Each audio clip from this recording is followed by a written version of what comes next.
Ketegangan Mesir dan Israel semakin meningkat seusai penutupan penyeberangan di Rafah. Menanggapi ketegangan itu, tentara Mesir siaga melakukan latihan. Dikabarkan Mesir menggunakan senjata buatan Rusia.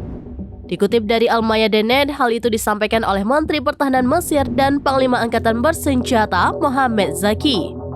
Ia mengatakan unit Angkatan Darat Lapangan Kedua Mesir telah melakukan tahap awal latihan taktis.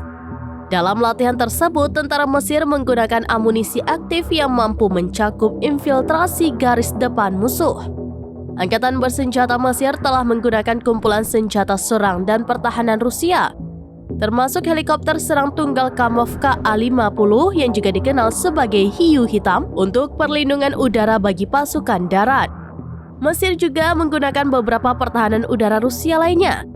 Zaki memberikan catatan, kegiatan, dan misi pelatihan yang telah diselesaikan memberikan pesan kepastian kepada musuh bahwa Angkatan Bersenjata Mesir siap melakukan tempur di perbatasan.